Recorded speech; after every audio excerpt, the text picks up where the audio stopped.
Оройн тэрэг үзэгчтэй залуусын үзэл бодлоо чөлөөтэй илэрхийлдэг. Зөв мэтгэлцээ нэвтрүүлэг эхлэхэд бэлэн болсон. Өнөөдрийн мэтгэлцээний сэдэв бол нөөтийн буцаа олголтыг нэмэгдүүлэх нь зүйтэй.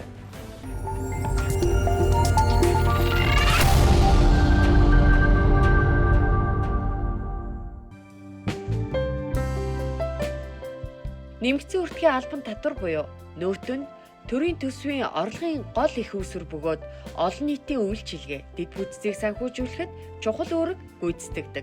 Нэмэн үртгийн албан татварын буцаа олголтыг нэмэх нь иргэдийн худалдан авах чадварыг дэмжиж, амьдралын чанарыг сайжруулж болох талтай. Иргэдийн орлого өсөж, жижиг дунд бизнесүүдийн борлуулалт нэмэгдэж, эдийн засгийн эргэлтийг дэмжих давхар нөлөөтэй ч байж болох юм. Мөн татварын системд иргэдийн итгэл нэмэгдэж, татварын сахилга батыг сайжруулах боломж бүрддэг талтай. Гэвч нэмэн үртгийн албан татварын буцаа олголтыг нэмэх нь төсөвт нэмж дарамт учруулж, улсын санхүүгийн тогтвортой байдалд сөргөөр нөлөөлөх эрсдэлтэй. Төсвийн тэнцвэр алдагдаж, эрүүл мэнд, боловсрол, дэд бүтцийн бусад чухал салбарт зарцуулах хөрөнгө багасгах магадлалтай.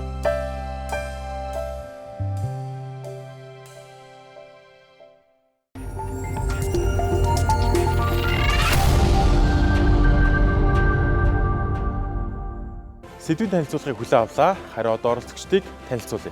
Нэгдүгээр дээр санхүүч Гэлэг Жамцын Бат Жаргал. Хоёрдугаар дээр эдийн засагч Ёндонгийн Амар Бат. Гуравдугаар дээр төрийн удирдлагын доктор Норов Самбуугийн Ганс Үх. Дөрөвдүгээр дээр Очир бод сургалтын төвийн багш Лавгийн Болдбатар. Харин одоо мэтгэлцээний дүрмийг товчхон танилцуулъя. Эхлээ хэсэг бол удирдагчийн үйлс баримтлалын ихтгэл, багуудын ахлагч нар өөрсдийнхөө үзэл санаагаа товчхон хин ихтгэлээрээ хүргэх болно. Харин үүний дараа гишүүдийн дэмжлэгийн ихтгэлийн хэсэг байгаа. Энэхүү хэсгээр гишүүд өөрсдийнхөө багийн ахлагчийн санааг баримт факт болон жишээ баримттайгаар баяжуулна. Мөн дээрэс нь их сурвалжийг дурдж өгөх шаардлагатай. 3 дугаар хэсэг бол модераторын хэсэг. Миний бие өмнөх ихтгэлүүдийг сонссны үр дүнд багуудын ахлагч нараас асуултсан. Дараагийн хэсэг бол нэмэлт тайлбар хэсэг. Би багуудад 15 секундын хугацаа өгнө. Энэхүү хугацаанд хоорондоо ярилцаад багийн аль ч гишүүн байж болно. Нэг нь нэмэлт илтгэгчээр дахин гарч ирнэ. Мэтгэлцээний дараагийн хэсэг бол нэмэлт асуулт хариултын хэсэг. Багуудын ахлагч нар нөгөө багийн гишүүдээс асууна. Гишүүд нь зөрүүлээд нөгөө багийн ахлагчаас асууна. Мэтгэлцээний сүүлийн хэсэг бол дүгнэлтийн хэсэг. Мэтгэлцээ хэрхэн яаж өрнөсөн талаар дөрвөн оролцогч маань тус бүр өөрсдийнхөө дүгнэлтийг хэлцүүлнэ. Харин модератор миний бие мэтгэлцээ хэрхэн яаж өрнөснийг хамгийн сүүлд дүгнэлт хэлээд энэхүү мэтгэлцээ өндөрлөх болно. За харин одоо мэтгэлцээнийг эхлүүлцгээе. Тэгэхээр нотлох талаас эхлэе. Нөөтийн буцаа олголтыг яагаад нэмэгдүүлэх нь зөв бэ? За таны цаг явж эхэллээ. За бүгдэнд нь орой минь төргий. За юуны өмнө нөөт маань өөрөө ямар учиртай татвар вэ гэдгийг бас нэг товчхон эргээд хэдүүлээ санах нь зөв баг. За одоо нөөтийн тухай хууль болон бусад улс орны бодлогын бичиг баримт дээр юу гэж заасан бэ нөхөр нөөт маань өөрөө улсын төсвийг бас бүрдүүлэх гол үүрэгтэй. За хоёрдугаарт яг хүмүүс нөгөө бүртгэлийн гэж яриад байдаг. Ер нь бол тэр далд эдийн засгийг ил гарах нэг хөшүүрэг болдог. За мөн дээр нь энэ нөөт маань эдийн засгт оролцогч талуудын тэгш хүртээмжтэй байх буюу тэгш оролцоог хангах ийм чухал үүрэгтэй. За ялангуяа олон улсад энэ худалдаа өндөр хөгжсөн орнуудад худалдааны бодлогыг гэдэг юм уу худалдаагаа эрэлт нийлүүлэлтийн тэмцэржүүлэх бас нэг ийм хөшүүрэг болж өгдөг. За өнөөдрийн яагаад ийм нөөт маань өнөөдөр Монгол улсад ийм түгээмэл хүмүүсийн одоо бас бухимддаг сэдвээ болчихваа гэхээр анхнаас нь бид нэр хууль тогтоомж маань яаж одоо батлагддгүй гэдгээсээ бид нэр улс хуuраас нь харах юм шиг байна. Бид нар улсын төсөв батлахдаа эхлээд одоо юу гэдгийг орлого зарлаа тавьчихдаг. Орлого талаа тавьчихдаг. За орлогоо болохоор одоо бид нар сайн мэднэ те нүүрс нийтсний үн ч гэдэг юм ингээд сүүлийн үед судлаачд бол хит өндөр төсөөлдөг гэдэг. За эхлээд орлогоо тавьчаад дараа нь зардал талдаа болохоор одоо төсвийн одоо орлого буюу орлогуудаа тавина. Энд ялангуяа энэ дээр татварууд орж ирнэ. За ингээд зүрх гарах юм бол гадаад дүр тусламж гэдэг юм уу те. Ингээд төсөв маань ингэж бүрдэж байгаа. Тэгэхээр хэд өндөр төсөөллийг орлогын төсөөллийг зардлаар хангахын тулд одоо бидний улсын төсвөөс татж байгаа нөөт дээр буюу одоо жишээлбэл бүх төрлийн татвар дээр татвар хураах тийм зайлшгүй шаардлагууд гарч байгаа. Ялангуяа нэмэгдэх байдлаар. Тэгэхээр татварын албаны байгууллагууд яаж ийм нөхөр энэ өндөр төсвийн орлогыг нөхөхийн тулд одоо татварын арга хэрэгслийг ашиглаж байгаа. Эр дунд маань болохоор сүүлийн жилүүд маань болохоор нөөтийн ачаал маш өндөр байгаа учраас нөөтийн сэд маань ингэж үүсэж байгаа.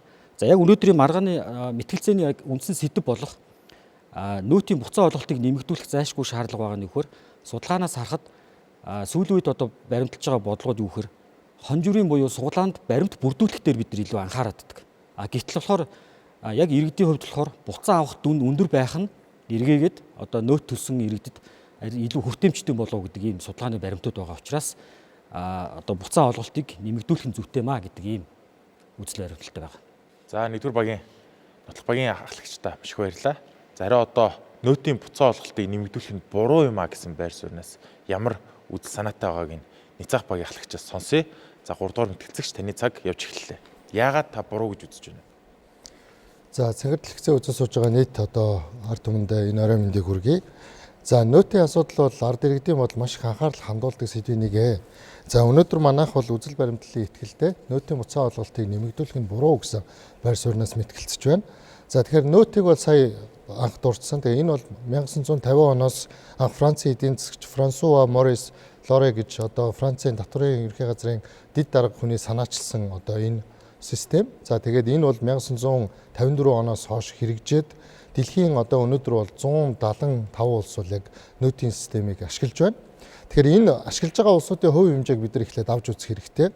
За манайх бол одоо энэ хувь хэмжээгээрээ одоо жигсаагаад 176 улсаас араасаа 9-р байранд буюу хамгийн бага одоо нөөтийн татвартай 4.5-аас 8% одоо нөөт авдаг 9 улс байна. Энэ улсын араас жагсаж байна.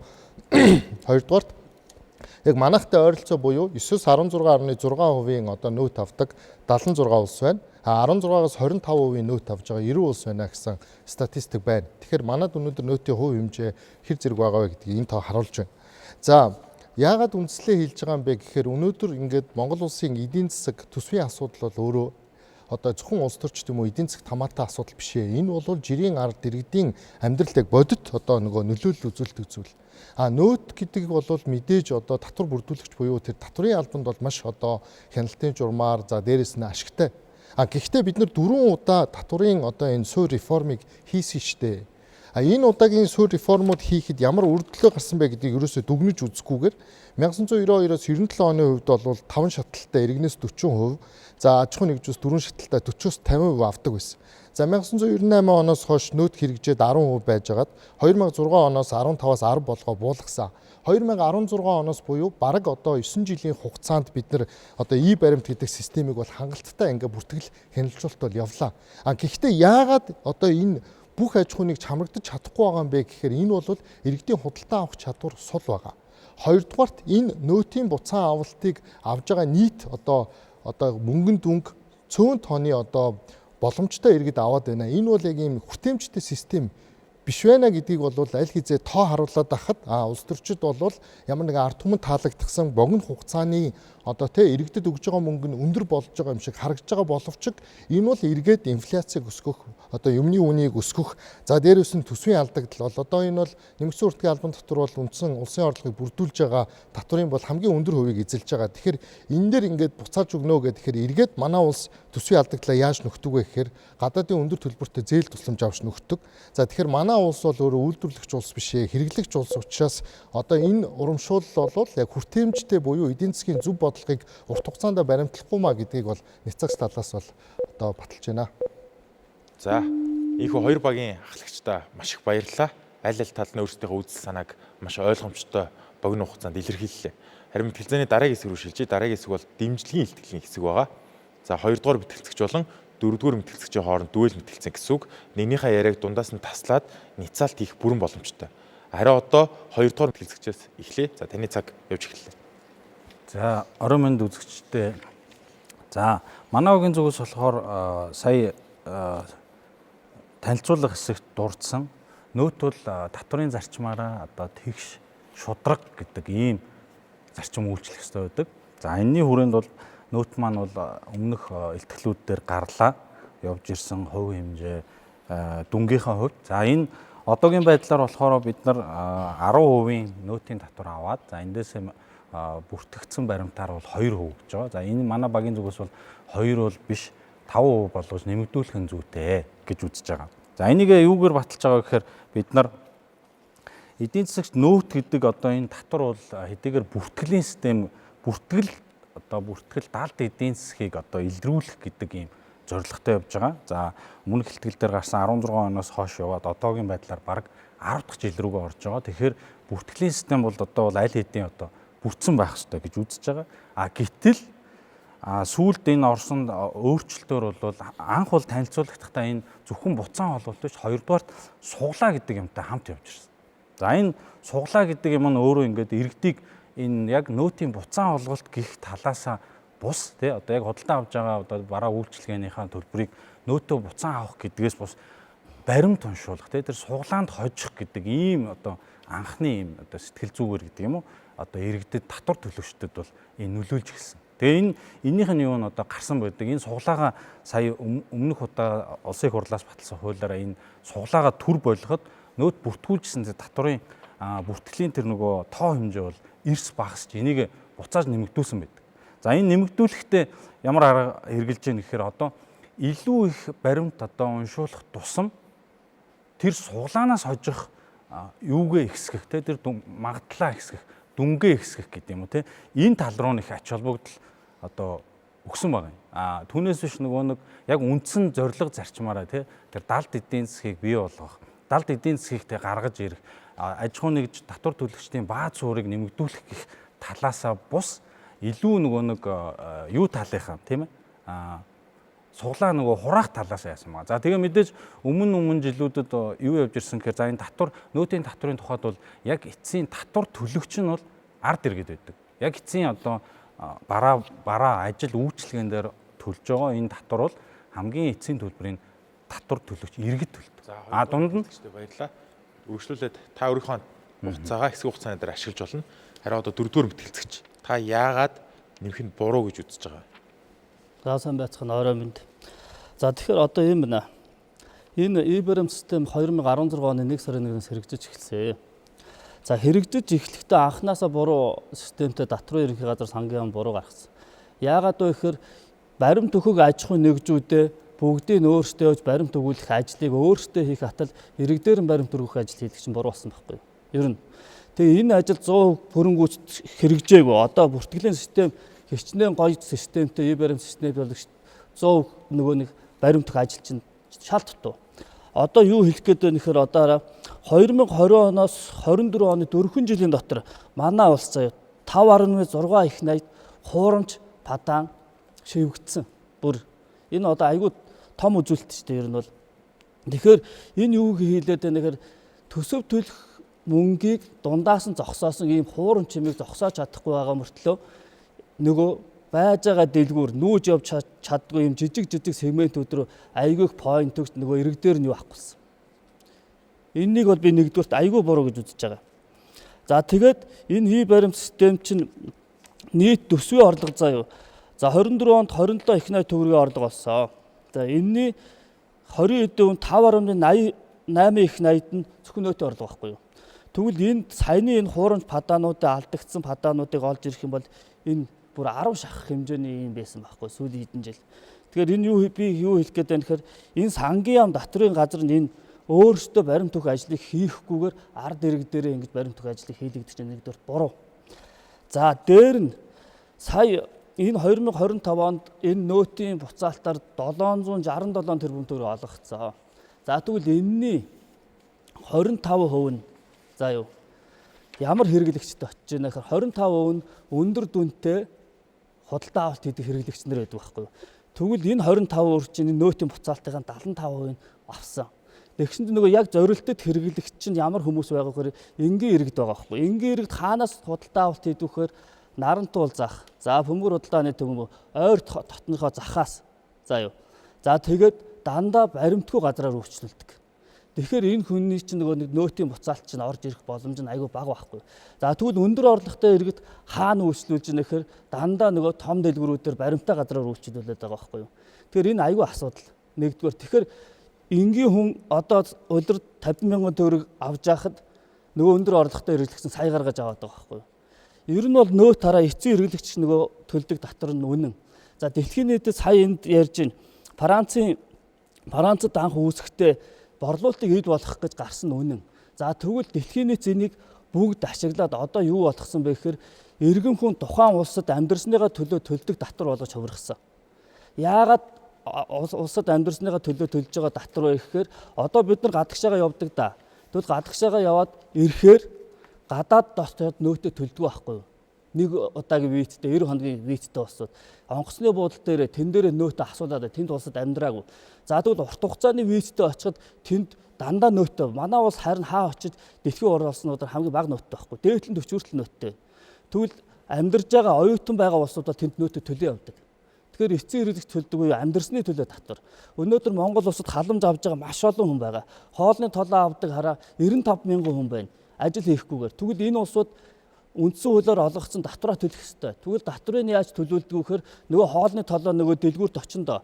Дэлгүүрт очихороо нөөттэй бараагаа төлж авдаг систем байхгүй. Уул нь бол. Тэгэхээр манай сангийн ам татрын ерөнхий газар хоёулаа хийх ёстой ажил нь юу вэ гэхээр бүх үйл ажиллагаагаа төлбөрийн баримттай болгоод өгөөл. Одоо нөөтийн за би дараачийн хэсэгтэр цаг дуусчихсан. Дараачийн хэсэгтэр энэ төлбөрийн баримт падааны талаар бас ахад дэлгэрэнгүй ярив. Дөрөв мэтгэлцэгчид баярлалаа. Хоёрдугаар мэтгэлцэгчид бас тодорхой хугацаа үлдсэн байна. Та ихтгэлээр үргэлжлүүлж болно.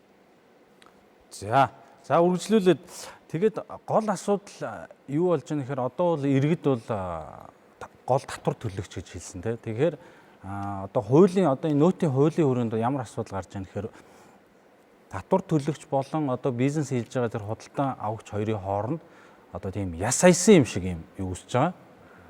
За одоо та юугаа баримт өгөхгүй бол мэдэгдээрээ гэх. Тэгээд яг үндэ бол одоо бодит байдал дээр зах худалдааны төв юм жижиг дэлгүүрүүд яаж байгаа нэхэр 2 үн хэлж байгаа. Та нөөтөө асуулаад 10% авч болно. Энэ бүр одоо ингээд юу болчлоо.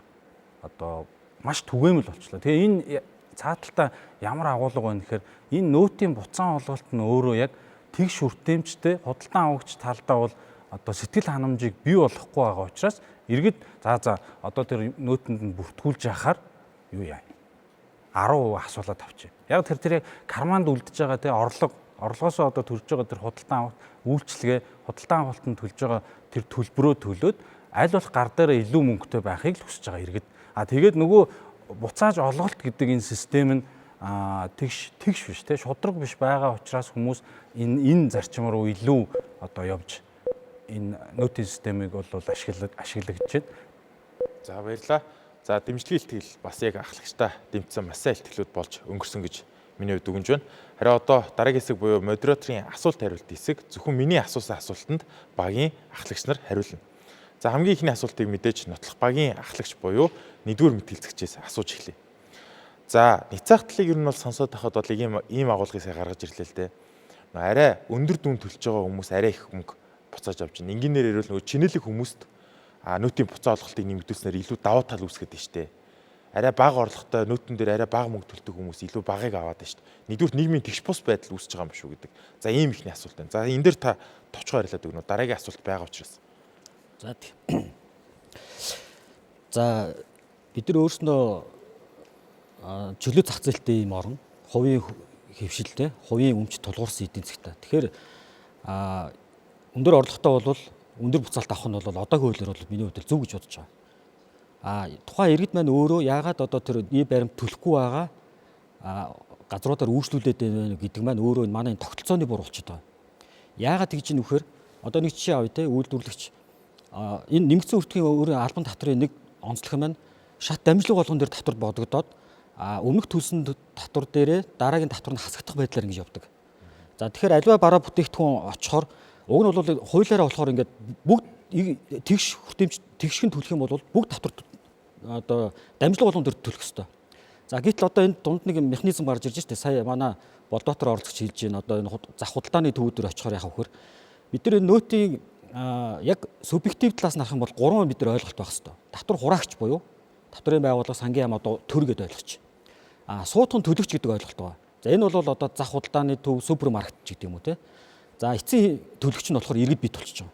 Тэгэхээр бид нэр зарим суутхан төлөгчдөр ийм гажууд гараад байгаа байхгүй. Ягаад тэгэхээр тэр нөөтийг баримт төлөхгүй оронд нь үнийг хямдруулах нь. За баярлалаа. Гэдэг чинь. Дараагийн асуулт. За мөн ялгаагүй няцаах талаас орж ирсэн. Нөгөө нэг төсөвт дарамт үүсэж байна. Жишээ нь төсвийн яг хэдэн хувийг нь нөөтөөс оржсон орлогыг эзэлт юм бэ? Та энэ дээр ямар тоо баримт байна? За сүүлд авсан мэдээгээр нийт татврын орлого юм бол хамгийн өндөр нь болчиход байна. нийт татврын. Төсөвт болохоор дунджаар 25 орчим хувь дээр бол ирчээд байгаа. Үнийн дүнгээр ярил хэлсэн үг. Үнийн дүн чинь нийлүүлээ 5.8 их найд төгрөгч. За тэгэхээр ачаал лүүсэхгүй юу те төсөвт нөөтийг ингээ нэмэгдүүлснээр нөөтийн төсөхгүй. буцаан олголтыг төлөхөд энэ ачаал нь бол харьцангуй гайгүй гэж ойлгоод байгаа. Ягаад тэгэхээр бидний одоо саяны баримтуудаар юу гэж ирэхээр худалдаа авалтын борлуулалтын орлого маань маш их нэмэгдээд байгаа. Мөртлөө иргэдийн нөгөө суглаанд бүртгүүлэх хандлага нь буурчаад байгаа байхгүй. Тэгэхээр энийг бид нар нэмэгдүүлэхийн тулд бид нар одоо энэ буцаан олголтыг нэмье гэдэг. Ягаад гэвэл борлуулалт манай өөрийн нөөц чинь ялангуяа худалдааны салбар дээр маш өндөр дүнтэй хэрэлдэж байгаа. За тэгэхээр бидний нийт өөрөө манай эдийн засаг маань худалдааны эдийн засаг болж одоо хувирж штэ. Энэ бол яг хэрэглээ талаас болох юм бол. За баярлалаа. Сүүлийн асуулт. Энэ санаа болохоор яг нөгөө Ницах багийн ахлагчаас гарч ирсэн. Надад бас яг ярих ёстой юм шиг санагдаад байгаа юм л да. Тэрний юу гэхээр нөгөө бараа бүтээгдэхүүн үнийн өсөлт ярьж байна.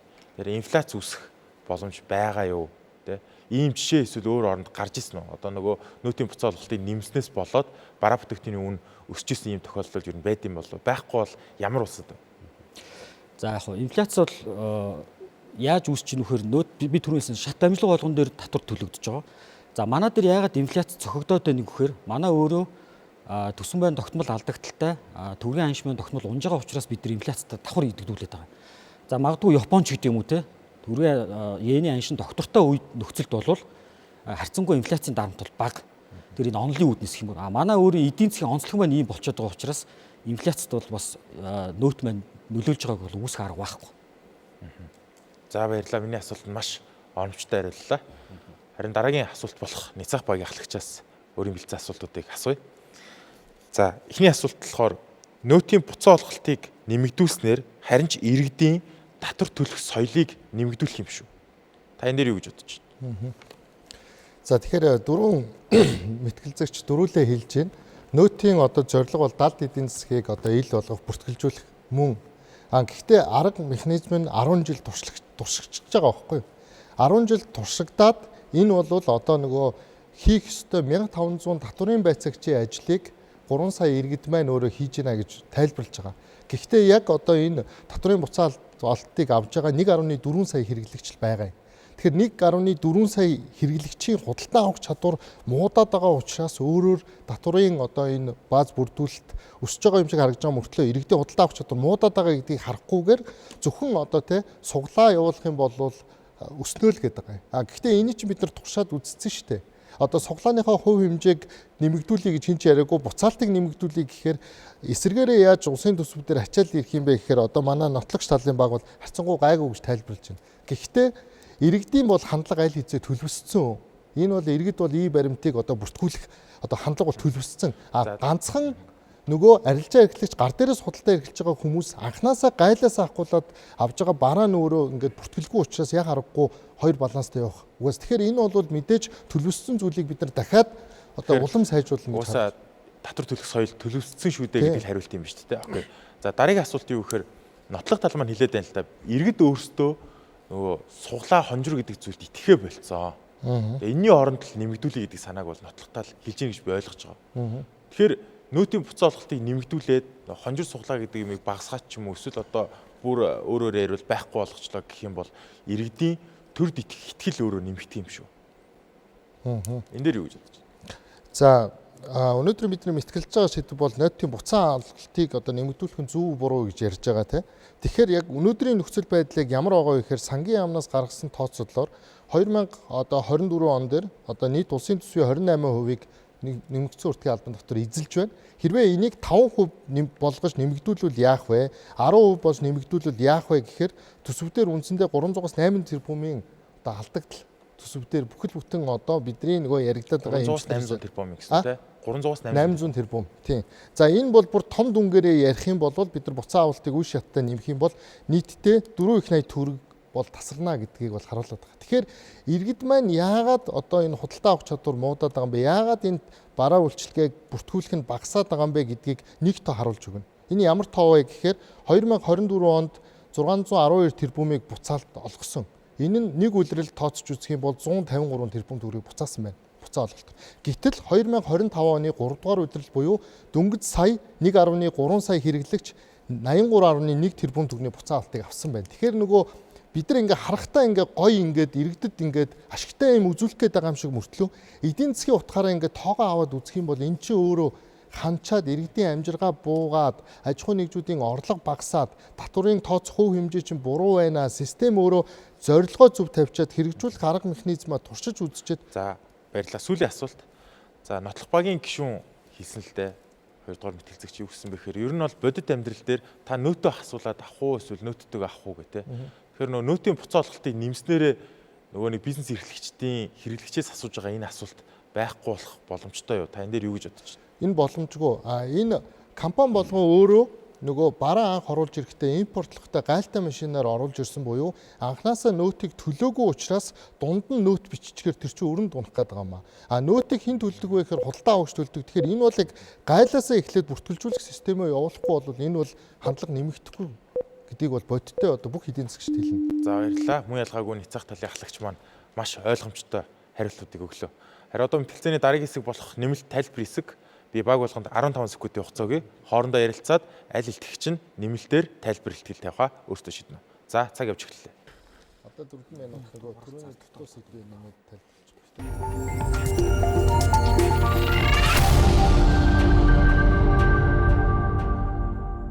За өгөгдсөн хугацаа дууссан байна. Харин одоо нотлох талаас асууя. Аль мэтгэлцэгч нь нэмэлт тайлбар дээр оролцгоё. Ахлагч. За 1-р мэтгэлцэгч. Харин Ницах талаас гишүүн буюу 4-р мэтгэлцэгч. За энэ удаа 4-р мэтгэлцэгчээс эхлэе. Энэ онд 760 хэдэн тэрбум төгрөг олгочлоо шүү дээ нөөт буцаалтад. Тэгэхээр одоо 5 болгочоор энэний тоо ихснэ. Энэ төсвийн алдагдлыг нөхөхөд аюу хэцүү шүү дээ.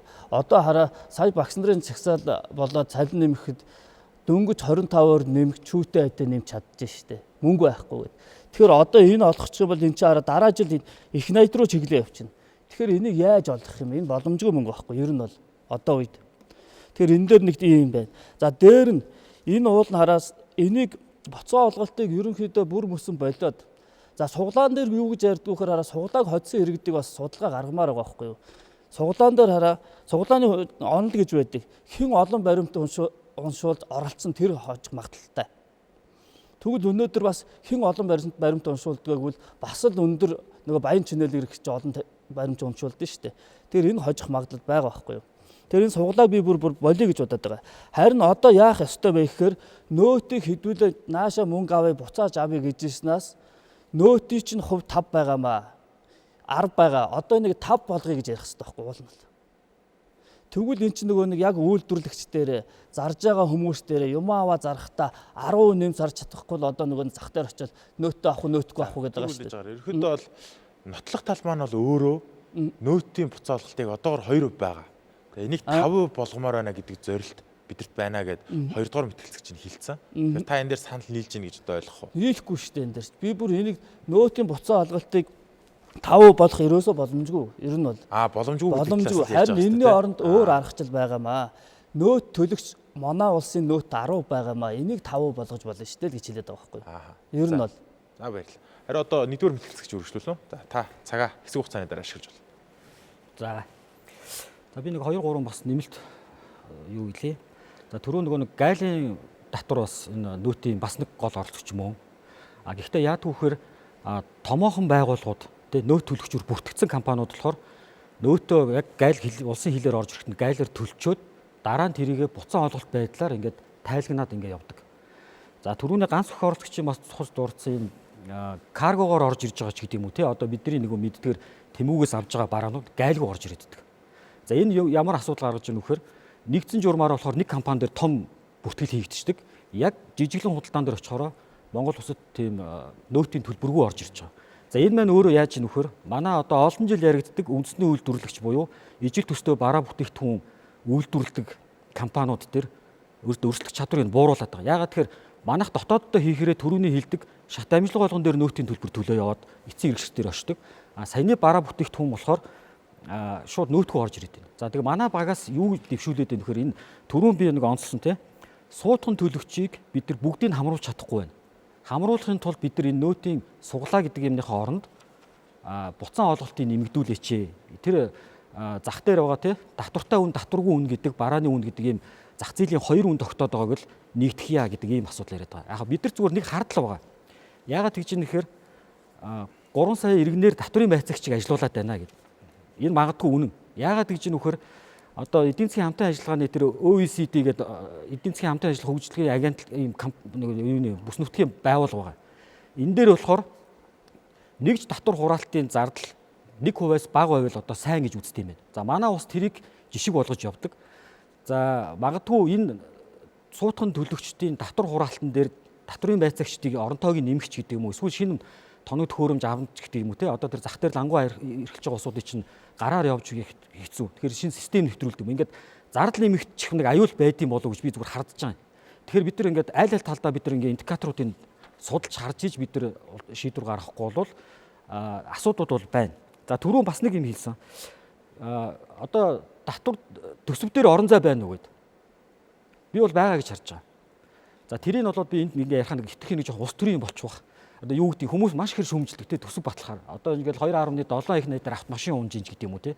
Үнэхээр бид нар далд эдийн засгийн ил гаргая гэх юм бол зоригтой бид нар саяны тэр одоо суудган төлөөлөгчдийг бүгднгийн татварт хамруулснараа магадгүй тэр татврын байц сураа нэмэгдүүлээд зөвхөн нэг хугацаанд 26 оны 27 оны төсөв биш те. Магадгүй 28-аас 30 оны гэдэг юм уу те. Дунд хугацаанд бидний татврын байц сураа нэмэх тийм боломж орон зайд гарна. Дээр нь яг тэр төсвийн орон зайг бол бусад одоо хэмнэлтийн байдлаар бол өөр төсвөөс бол танах тийм боломж байна. Зоригтой шийдэл гаргаж чадах юм бол уучлаарай. тэр хийж боломжтой. Одоо хараа яг өнөөдрийн нөхцөл байдалд энэ 5 болох мөнгө ер нь байгаа юм. Яг одоогийн нөхцөл байдалд. Яг хоо Сая багш нарын энэ цалин 26 оны 1 сарын 1-ээс 25-аар нэм 2 сая 500 болох гэдэг байхгүй. Энд чинь мөнгө нь хөрөхгүй байх хэрэг өөрөө яг энэ хаан төсвийн мөнгө байгаа юм байна одоогоор. Яг би төсвийн одоо тэндээс нь тэдийг хас гэж ихээс илүү улс төрийн зориг гаргаж чадах юм бол хэрвээ хүсэл тэмүүлэл манай төрд байгаа бол энэ татврын 5% нэмэгдүүлэх тийм болцоо би ингэж нэмэгдүүлснээрээ саяны тэр далд эдийн засгийг ил болгосноороо эргээгээд дунд болон урт хугацаанд бид нар ашигтаймаа л гэдэг ийм одоо бодлогыг л бариад хэлээ тайлбарлаад байна. Нэгдүгээр хэлтгэгчид цагийн төр үлдээч. За дөрөвдүгээр мэтгэлцэгч үргэлжлүүлнэ. Тэгэхээр хараа нэг ийм байгаад байна. Одоо хараа манайхан ингээд нөгөө иргэдэн нөгөө авах юм руу айгуу дуртай байхгүй. Манай улс чи өгөж ингээ жижигхэн мөгөөд ингээд аргалаа сурцсан. Одоо 50,000 төгрөгөөр одоо ингэн яг энэ нэг үлрэлд аваад яг энийг яг өөрөөгөөч юунд зарцуулах үгүй байхгүй юу. Тэгвэл энэний оронд нөгөө юмынх нь худалдаж авах үнийг хямдхан болгож өгөх хэрэгтэй байхгүй юу. Тэгвэл 26 оны 1 сарын 1-ээс одоо татврын хуулийн хэлэлцүүлэг бүтэн жил хойшилж байна. Хаврын чуулган байхгүй, намрын чуулган байхгүй. Одоо хэзээ мэддэхгүй. Тэгсэн чинь одоо энэ дээр юу оруулчихсан гэвэл би болохоор одоо хараа нөөтийн хуулийн босго гэж нэг юм байгаад байгаа. Босго. Шинэ бизнес, гарааны бизнес эрхлэхэд тодорхой хэмжээний борлуулалт хийгээд орлогоо олоод хөл дээрээ зогссон хойно нөөт төлөгч болно гэдэг. Нөөт төлөгч болно гэсэн юу гэхээр өнөөдөр энэ усыг 1000 төгрөгөөр зардаг байсан нөхөр нөөт төлөгч болохоор 1100-аар зардаг байхгүй юу? Бас нөө. Тэгсэн чинь одоо энэ 26 оны хуулийн хэлэлцүүлгээр яасан хуулийн шинжилсэн найруулгаар яасан байх чинь бүгдийг нөөт төлөгч болгоно. Хэрвээ тэгэх юм бол нөгөө ард иргэдтэй их мөнгө очино гэдэг ингэж ярьж байгаа байхгүй. Ийм агаар юм яаж ярьж чаддсан болоо. Хэрвээ одоо ингээд жижиг бизнес эрхлэгч нар гарч ирэнгуутаа нөөт төлөгч болчих гэж бодъё заа юу. Тэгвэл эн чинь юмны үн нүсрэг хурдцтайгаар өснө байхгүй юу. Харин үүний оронд босго гэдэг юмыг тогтоогоод өгчөөчөл гэж хэлээд байгаа байхгүй юу. Нөөтийн босго одоо Монгол улсад хэд байх хэвээр олон улсын валютын сангийн 2 мэрэгчлэлтэн гэж хүн байна. Майкл Минс гэдэг. Энэ хоёрын тооцооллыг дэлхийн улс орнууд манай улсад нөөтийн босго байх ёстой юу үгүй юу гэдгийг тооцоолдог байхгүй юу. Энийг 2024 онд татврын ерөнхий газар нийт датан дээр энэ Майкл Минс хоёрын тооцоололоор манай улс босготой юуг гаргаад ирсэн 398 сая гэж гаргасан. Тэгэхээр босго зайлшгүй байх хатал 26 оны 1 сарын 1-ээс ард иргэдтэй нөгөө мөнгөний нөгөө 2% буцаалтыг өгөхийн тулд босгохгүй болгоод шууд нөөтөлөгч болгож эхлэе гэсэн байна. Шууд нөөтөлөгч болно гэсэн би хэлсэн. Энэ дээр үн нэмж зарна. Тэгэхээр жижиг бизнесүүд ерөнхийдөө хөл рүүгээ шилжинэ гэсэн үг байхгүй. Тэгэхээр өнөөдөр бидний энэ буцаа холголт гэдэг нэг жижигхэн сэдв рүү ярихгүй бизнес эрхлэгч рүүгээ ярмаар байгаа байхгүй. За баярлалаа. Саяны цаг дууссан байна. Одоо нэгдүгээр мэтгэлцэгчийн танд нэг хэсэг хугацаа үлдсэн байна. Энийг өөрчлөлөө. За саяны бас энэ чухал сэдвийн нэг нь яах хэрэггүй нөөтийн босго оноо байгаа л да. Босго одоо үнийн дүн. За энэ дүн маань өөр одоо 2016 оноос хойш одоо хөдлөгдөөгүй ингээд бас явж байгаа. Одоогор нь 50 сая орчим байгаа. За миний ойлгосноор энэ босго дүнг 300 сая болгож одоо нэмэгдүүлэх бас хуулийн төсөл дээр явж байгаа санаж байгаа. Тэгэхээр энэ маань тодорхой бас дата мэдээлэл дээр бол үнэлэгдэж явагдаж байгаа. Тэр дата мэдээг бид нар ингээ харахаар ер нь энэ нэмэгдсэн үрдэхийн албан давтрыг төлж байгаа яг гол одоо бараг 80-90% нь болохоор дандаа үндэсний томоохон компаниуд байгаа. Одоо тэр юу гэдэг бидний мэдгээр номинч гэдэг юм уу одоо ийм арч гэдэг юм дандаа томууд. Төрөүний ялаад үлдсэн хэсэг нь л болохоор төлөхгүй байна. Тэрэн дээр нь болохоор улс төрийн тоглолт яваад ч юм уу те ингээд төлдгөө тэгш хэмжээ биш байна гэж ингээд яригадаад. За баярлалаа. Та дараагийн илтгэлүүд дээр дэлгэрүүлж ярих боломжтой. За одоо мэтэлцээний дараагийн хэсэг рүү шилжиж дараагийн хэсэг болох нэмэлт асуулт хариултын хэсэг байгаа. За энэхүү хэсгээр багийн ахлагч нар нь нөгөө гишүүнээс асууна. Нөгөө багийн гишүүн нь ахлагчаас нь бас асуух маягаар үргэлжлэнэ. За харин одоо 3 дугаар мэтгэлцэгч болон 2 дугаар мэтгэлцэгч хоёрын хооронд эхлүүлээ. За 3 дугаар мэтгэлцэгч буюу Ницах тал нотлох талаас юу асуумаар байна? За би 2 асуултыг асуумаар байна. Та бүхэн илтгэлдээ болвол одоо энэ 2%-ийг 5% болгох боломжтой. Энэ бол татварын суурь баазыг нэмэгдүүлснээр за дээрээс нь далд эдийн засаг буюу тэр нөөтийн баримт өгөхгүй байгаа иргэдийг одоо хамруулснаар гэж байна. Тэгээ хэрхэн яаж одоо энийг хамруулах вэ? За улсын төсвийн орлогын одоо та орлого зарлагын одоо энэ алдагдлыг дотоодын нийт бүтээгдэхүүний хэдэн хувь байгаа гэж та харж байна вэ? Миний хоёр дахь асуулт бол Монголд үйл ажиллагаа явуулж байгаа аж ахуйн нэгжийн тоо мөн жижиг дунд том гэсэн ангиллыг та нэг одоо яг энэ хэлж өгөөч.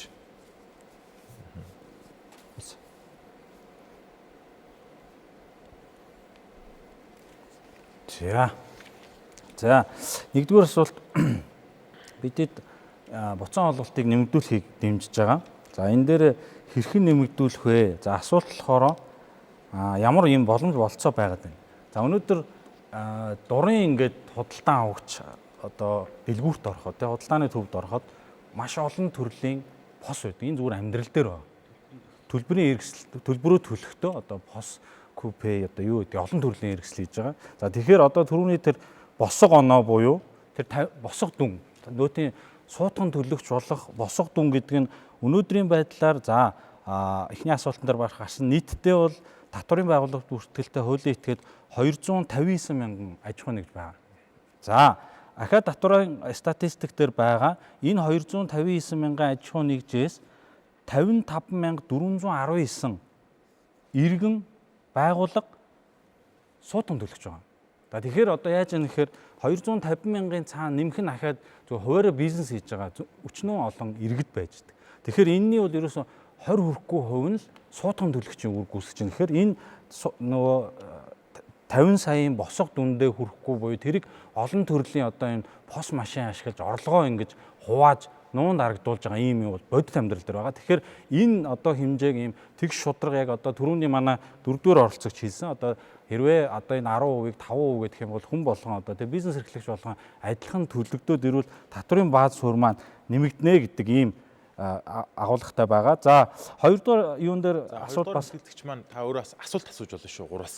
За тэгье. Энэ дээр ингэсэн нөөтийн татвар инфляцийг хөөргөдөг гэж ярьж байгаа. Эсвэргээрээ ингээд за нөөтийн татвар инфляц хөөргөдөд байна гэдэг нь нөгөө талдаа энэ инфляц бол өөрөө иргэдийн худалдан авах чадварыг бууруулж байгаа. Тэгэхээр энэ нөөтийн татвар маань бид нар одоо энэ нөгөө нэг хувь хэмжээ нэмэгдснээр ахаад бизнест одоо тэр худалдан авалтыг нэмэгдүүлэх, эрэлтийг нэмэгдүүлэх, бизнесийг энэ орлого ашиг, бизнесүүдийн ашиг орлогыг нэмэгдүүлэх тал дээр энэ нөгөө нэг буцааж авсан дүнгээр дахин худалдан авалт хийнэ гэсэн ийм агуулга байгаа шүү. Тэгэхээр энэ агуулга дээр та юу гэж бодож байна?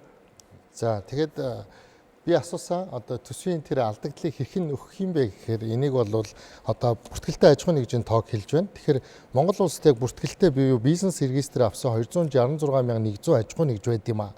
Энэхүү аж ахуй нэгжийн 41.2% нь л үйл ажиллагаа явуулж байгаа. Тэгэхээр үндсэндээ хэлбэл одоо бүр 56% нь явуулахгүй зөвхөн X тайлан гаргаж байна гэсэн.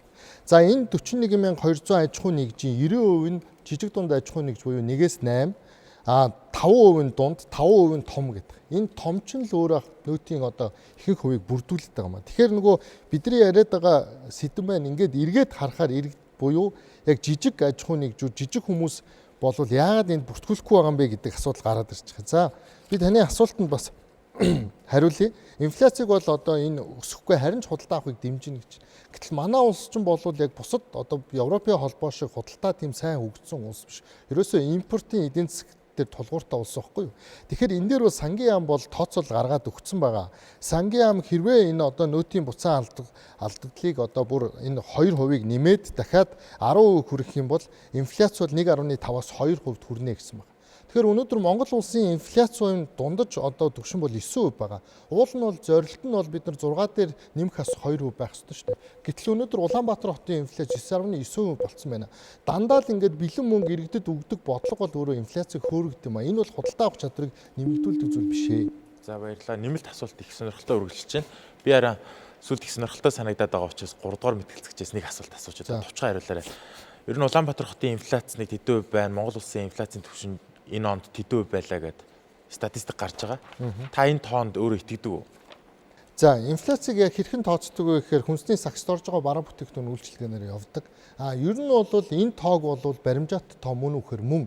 Гэхдээ яагаад иргэд хүлээн зөвшөөрөхгүй байгаа юм бэ гэхээр дундч нь 9% боловч махсуу буюу өргөн хэрэглээний бараа бүтээгдэхүүн дээр бүр гурил тариа дээр 20% одоо тийм нэмэгдэл байгаа. Тэгэхээр эн чинь нөгөө сагсанд орж байгаа бүтээгдэхүүнээр дунджаар тооцож байгаа учраас дундч нь 9 юмаа гэдгийг бол хүлээн зөвшөөрч байна. Гэхдээ нэгж бүтээгдэхүүн дээр аваад үзэх юм бол үнэхээр 9 биш байна гэдгийг бол иргэд бол хүлээн зөвшөөрөхгүй байгаа. Тэгэхээр энийг бол худалдаа авагч талаас иргэдийн талаас харах нэг өөр, эдийн засаг буюу тооны талаас хариултын хоёр талтай шүү. Хоёр талтай шүү.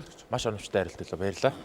За, нэмэлт асуулт хариултын хэсэг үргэлжилж байна. Дараагийн хэсэг болох 1-р мэтгэлцэгч болон 4-р мэтгэлцэгчийн хооронд асуулт өрнөн. За, энэ удаа 1-р мэтгэлцэгч маань 4-р мэтгэлцэгчээс асууж эхэлнэ.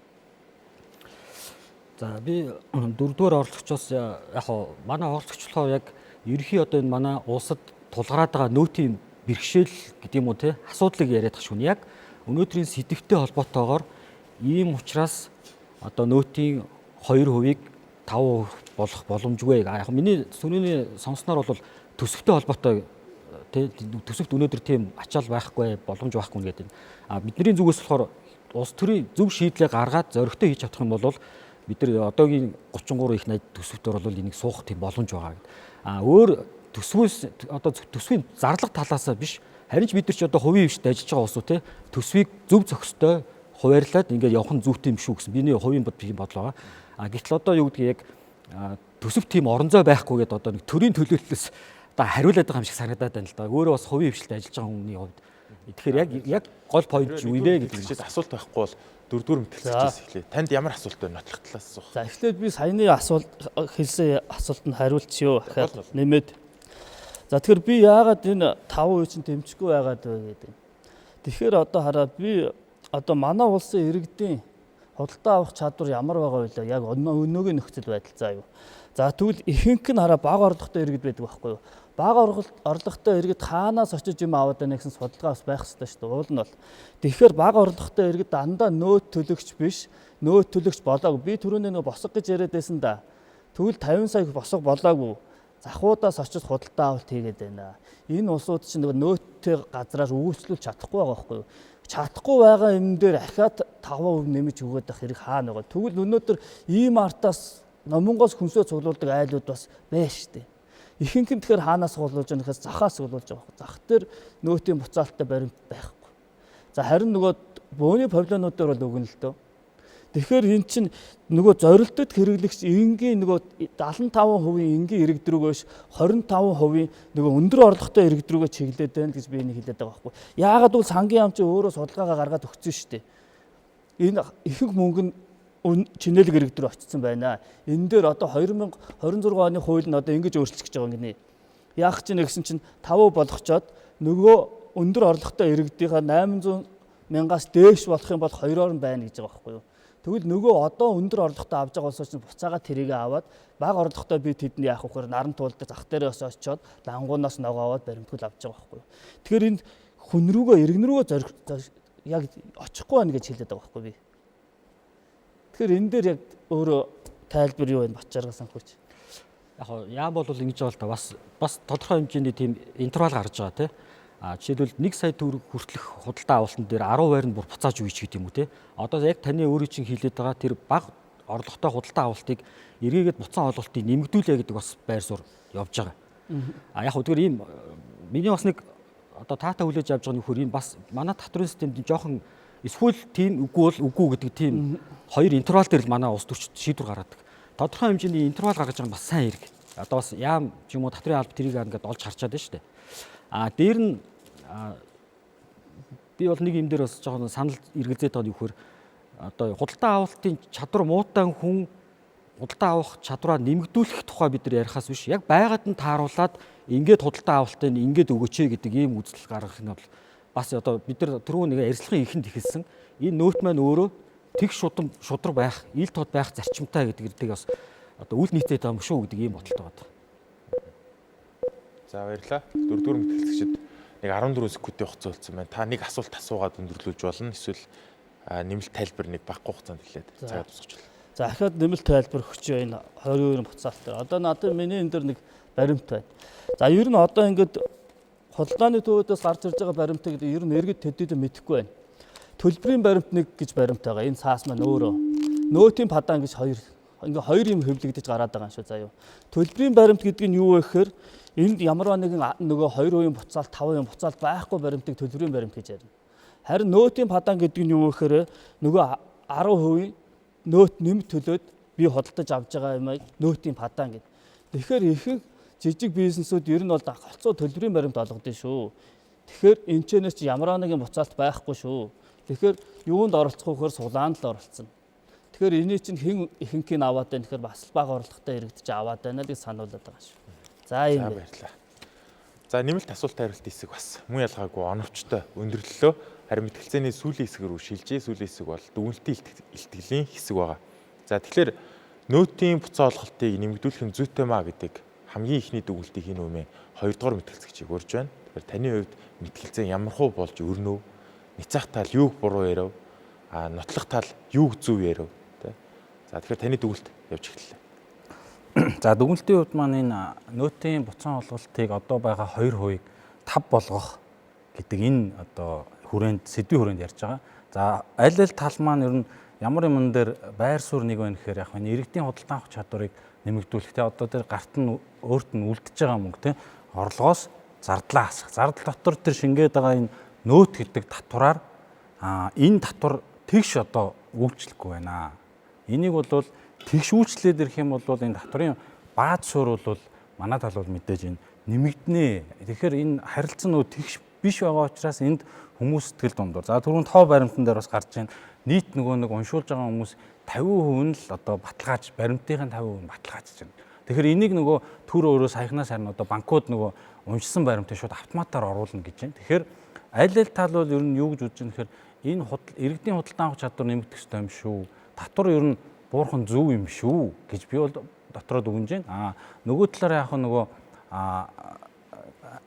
эсрэг талын зүгээс бол юу гэж нэхэр энэ татварын орлого нь энийг багасгаснараа татварын орлого буурчих юм шүү.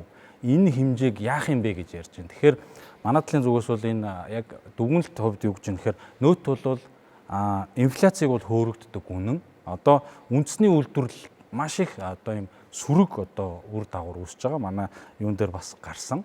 Гаднаас орж ирж байгаа энэ импортын бараан дээр импортын татвар тавигдахгүйгээр орж ирсэн бараатай үндэсний үйлдвэрлэлийн бүтээгдэхүүн өрсөлдөхөөр үндэсний үйлдвэрлэл одоо хөгжих өсөн дэвших юм ямар ч боломжгүй эсрэгээр ингээд энэ нөгөө хэрэглэн чигээс импортод чигээс улс хэврэл байгаад байна. Тэгэхээр энэ хүрээнд бол бид хэд энэ татварын одоо 2% нь буцаан олгож байгаа нэмжлэгийг тэг шударгаар олгоё.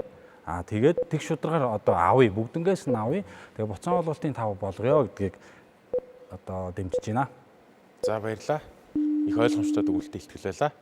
Харин нөөтийн буцаан олголтыг нэмэх нь буруу юм а гэдэг байр сууриас хамгийн ихний дүгнэлтийг хийнэ үү? 4-р мэтгэлцэгчийг урьж байна. Тэгэхээр таны хувьд яагаад нөөтийн буцаан олголтыг нэмэх нь буруу байсан бэ? Нотлох тал юуг буруу ярьсан бэ? За нөөтийн буцаан олголтыг нэмэх нь буруу гэдэг нь одоо хараа. Угаасаа энэ буцаан олголт маань одоо нэг яг зорилтод хэрэглэгчтэй хүрэхгүй байна гэж би хэлээд байгаа байхгүй.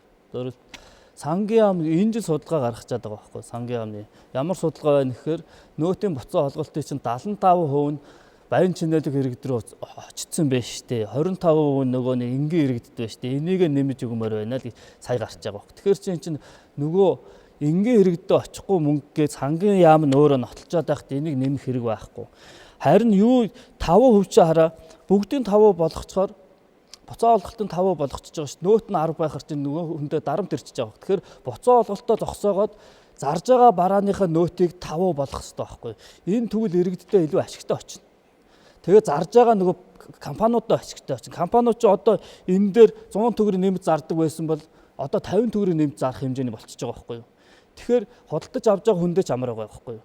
Тэгэхээр манай нөөт 10 байгаа 5% болгож болно. Харин нөөтийн буцаа олголтоор ингээд нэг их оролдоод авах шаардлага бол байхгүй байх гэж би үзэж байна. Тэгээд дээр нь одоо хараа бусад улс орнууд яадаг вөхөр нэг нөөтөөрөө заяа. Улс орноо юуг нь бизнесээ дэмжиж байна. Төгжрөлгүй болгож байна, утаагүй болгож байна. Жишээ нь одоо манад одоо яг төгжрөл утаа дэлтгэж байсан шүү дээ. Тэгвэл өнөөдөр орон нутагт шинэ бизнес эрхэлж байгаа, гарааны бизнес эрхэлж байгаа улсуудыг нөөтөөс нь бүрэн чөлөөлөд өгөх ёстой. Тэгээд орлогын албан татвараас нь бүрэн чөлөөлөд өгөх ёстой.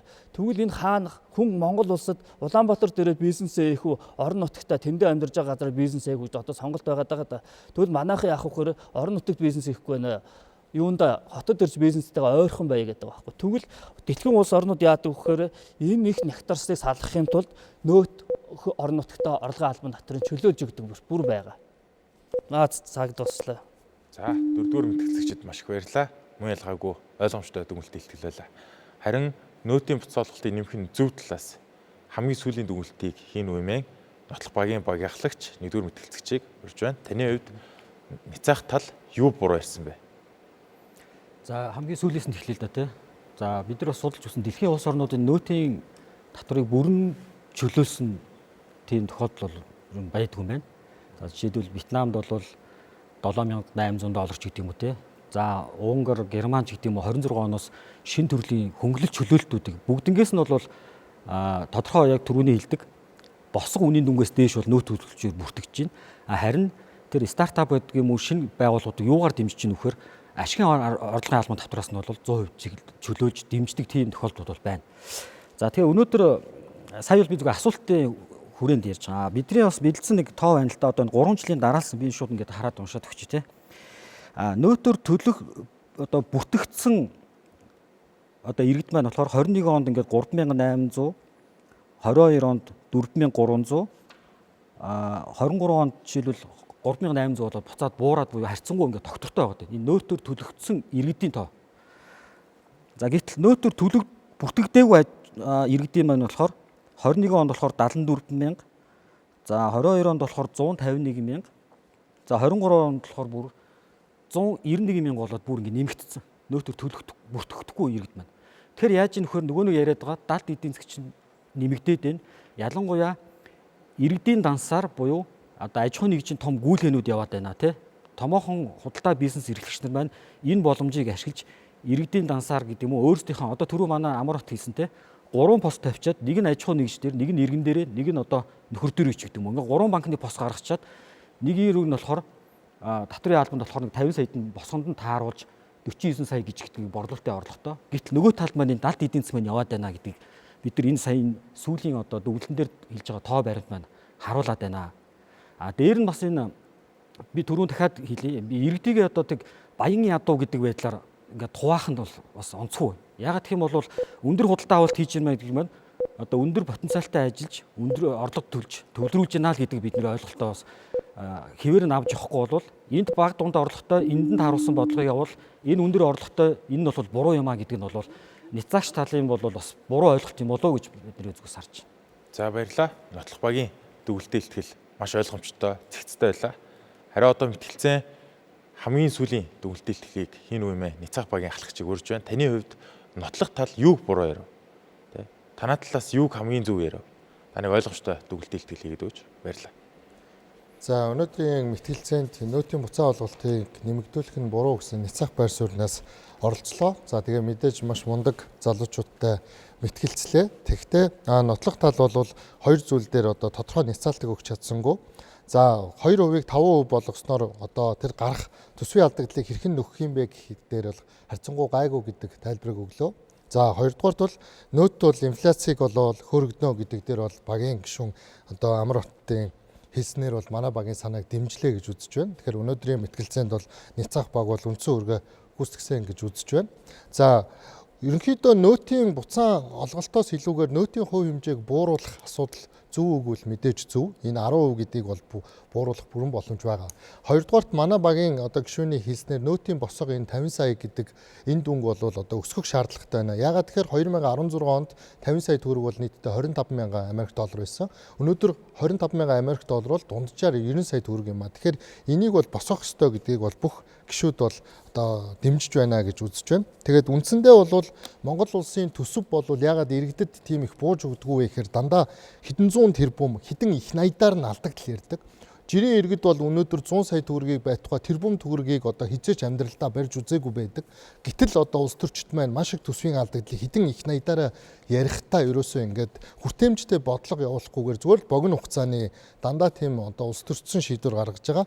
Энэний үр дүнд бол сүүлийн 9 жилд эдийн засаг бол бид нар бол эдийн засгийн төсвийн алдагдлаа нөхөхийн тулд 10 орчим одоо тэрбум долларын одоо зээл аваад үүнээс болж одоо ханшуул өнөөдөр бууж иргэдийн одоо авж байгаа цалин бол зөвхөн өсөж байгаа юм шиг харагдаж байгаа боловч бидний энэ хүртээмж нь бол 52.5%-аар бууж байна гэж үзэж байна. Тэгэхээр өнөөдөр нөөтийн буцаан авалтыг одоо нэмэгдүүлэх нь бол эдийн засагт бол тийм их одоо богино хугацаанд ашигтай юм шиг мөртлөө урт хугацаанд доктортой байдлыг бол хангаж чадахгүй гэж үзэж байна. Баярлалаа. За Ницах багийн ахлагчид баярлалаа. Маш ойлгомжтой, сонирхолтой дүгнэлтэд илтгэл байлаа. За энэ хүн мэтгэлцэн хэрхэн өрнөсөн талаар модератор миний би өөрийнхөө дүгнэлтийг товчхон хэлье. Ерөнхийдөө дөрвөн мэтгэлцэгч бол дөрвөлээ судалгаа шинжилгээ, өөрсдийнхөө дэвшүүлж байгаа аргумент зэргийг бол маш сайн нотолсон гэж миний зүгээс үзэж байна. Хэнийг нь ч одоо өөлөх юм үнэхээр алга. Агуулгын хувьд ч гэсэн айл ал тал нь өөрсдийнхөө ярих ёстой зүйлсийг бүрэн ярьсан. За нотлох талаас их юм бол том аж ахуйн нэгжүүд ингээд төлөөд байна. Хувь жижиглэнгүүд ингээд төлөхгүй байна. Бид нар буцаа олголтыг нэмчих юм бол хувь жижиглэнгүүд ч гэсэн ингээд төлөх боломжтой. Ерөөсөө татварыг ингээд илүү ил тод хүн бүрийг хамруулах боломжтой гэдэг ийм санааг бол төвшүүлсэн. За хоёрдугаар талаар нөөтийн буцаа олголтыг яг 5% болгоё гэдэг яг оновчтой мэдээж хувиа яг хоёрдугаар илтгэлээсээ хэлж эхэлсэн. Уг нь би эхний илтгэлээс сонсохыг хүсэж байсан. Гэхдээ энийг бас яг гишүүнийхээ илтгэлээр маш ойлгомжтой ингээд тайлбарлаад явсан учраас бас хүчин төгөлдөр гэж бол үзэж байна. За мэдээж Ницах талаас ч гэсэн өөрсдийнхөө байр суурийг маш сайн хамгаалсан. Тэгээ дунд нь нэг 5% гэдэг нэг жоохон гажих гад байсан уу яах гэсэн би жоохон ойлгоогүй. Гэхдээ ямар ч гэсэн өөрсдийнхөө байр суурийг хадгалж авч үлдээд бид нар ерөөсөө нөөтийг нэмэхгүй 2% дээрээ байсан дээрээ өөр улсуудад ийм байна, маа дээр ийм байна гэдэг ч юм уу. Яг нөгөө авж байгаа жишээ баримтууд бас их нэлээд оновчтой байсан гэж миний зүгээс бол үзэж байна. Тэгэхээр ямар ч байсан нөө татвар төлөгчийн хувьд бүгдээрээ суглаа хонжирыг бол дэмий юм байна гэдэг дээр бараг дөрвөлээ санал нийлсэн юм шиг надад бол санагдсан. Гэхдээ ямар ч байсан энэхүү мэтгэлцэн дээр бол хоёр тал хоёулаа үүргээ маш сайн гүйцэтгэсэн учраас миний хувьд яг энэ мэтгэлцэн дээр үнэхээр одоо хэлэх шүүмж бол алгаа дөрвөлөнд нь маш их баярлалаа гэж хэлмээр байна. Харин оролцогч та бүхэн маань юу гэж бодож байна? Нөөтийн буцаа олголтыг ер нь бол бидний амьдрал дээр нэмэх нь зөв гэж та бодож байна уу? Эсвэл шаардлагагүй гэж бодож байна? За тэгэхээр зөв мэтгэлцэн байлаа. Анхаарал хандуулсанд баярлалаа.